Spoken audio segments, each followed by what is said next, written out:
സ്തോത്രം. ഞാനിവിടെ അടുത്ത് വരുന്നു, കൊല്ലവുന്നിൻ്റെ ആണ്. എൻ്റെ പേര് അമ്മണി എന്നാണ്.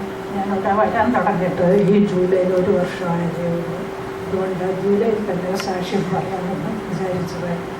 എൻ്റെ കുടുംബത്തിന് ഉണ്ടായ അനുഗ്രഹങ്ങളെ ഓർത്ത് ദൈവത്തെ സ്തുതിക്കുന്നു. എൻ്റെ ഇളയ മകന് ജോലി കിട്ടുന്നതിനും മകൻ്റെ കല്യാണം നടക്കുന്നതിനും വേണ്ടിയാണ് ഞങ്ങളുടെ അച്ഛൻ്റെ അടുത്ത് വന്ന് പ്രാർത്ഥിച്ചത്. അന്ന് അച്ഛൻ എന്നോട് പറഞ്ഞു, അവരുടെ കല്യാണം ഉടനെ ശരിയാകും, പക്ഷേ താമസം ഉണ്ടാകുമെന്ന്. അച്ഛൻ പുറമോട്ട് തന്നെ കല്യാണം ഉടനെ ശരിയായി. പക്ഷേ അത് ഈ ജനുവരി 14-നാണ് നടന്നത്. അതിനുശേഷം അവർ രണ്ടുപേരും ഏപ്രിൽ 22-ന് കുവൈറ്റിൽ പോയി. മോൾക്ക് ജോലിയായിരിപ്പം മോൻ ജോലിക്ക് കണ്ടിട്ട് ശ്രമിക്കുന്നു.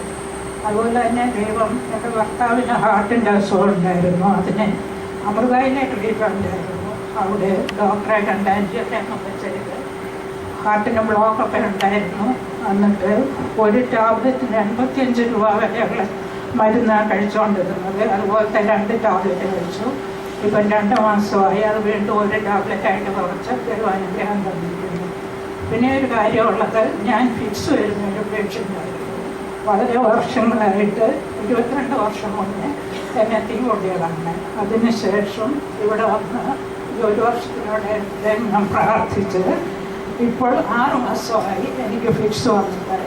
ഇന്ന് 22-ാം തീയതി 6 മാസമായി. അങ്ങനെ പല കാരണങ്ങളുകൊണ്ടും ഈ ജൂലൈ തന്നെ സാക്ഷ്യം പറയാമെന്ന് ഞാൻ തീരുമാനിച്ചു.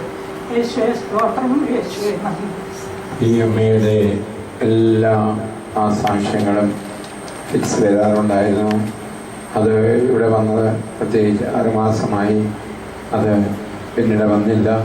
പൂർണ്ണമായിട്ടും ദൈവം അവളെ സൗഖ്യപ്പെടുത്തി. അതുപോലെ അവളുടെ ഭർത്താവിൻ്റെ കാര്യത്തിലാണെങ്കിലും മക്കളുടെ കാര്യത്തിലും വിവാഹം ഉറപ്പിക്കും ഉടനെ. എന്നാൽ അല്പം ലേറ്റാകും നടക്കുന്നത്. അങ്ങനെയാണ് സംഭവിച്ചത്. പറഞ്ഞതിൽ നമുക്ക് പ്രത്യേകമായിട്ട് ഈ മകളെ ദൈവം അനുഗ്രഹിച്ചതിലും ധൈര്യമായിട്ട് ഇവിടെ വന്ന് കുർബാനയ്ക്കരികിൽ വന്ന് കർത്താവിനെ മഹത്വപ്പെടുത്തുവാനായിട്ട് അവൾക്ക് കഴിഞ്ഞുവെങ്കിൽ ദൈവത്തിന് മഹത്വം കൊടുക്കാനായിട്ട് മടങ്ങി വന്നവനോട് ദൈവം നിന്നെ അനുഗ്രഹിക്കട്ടെ, നീ രക്ഷപ്പെട്ടിരിക്കുന്നു എന്ന് പറഞ്ഞതുപോലെ രക്ഷയുടെ ആശീർവാദം ലഭിച്ചത് സാക്ഷ്യം പറയുമ്പോഴാണ്. ആ രക്ഷയുടെ, സമാധാനത്തിൻ്റെ, രോഗശാന്തിയുടെ, കുടുംബത്തിൻ്റെ അനുഗ്രഹത്തിൻ്റെ അഭിഷേകം നിന്നോടുകൂടി ഉണ്ടാകട്ടെ. നമുക്ക് ദൈവത്തെ മഹത്വപ്പെടുത്താം. ഹല്ലേലൂയ, ഹല്ലേലൂയ, ഹല്ലേലൂയ, ഹല്ലേലൂയ, ഹല്ലേലൂയ, ഹല്ലേലൂയ.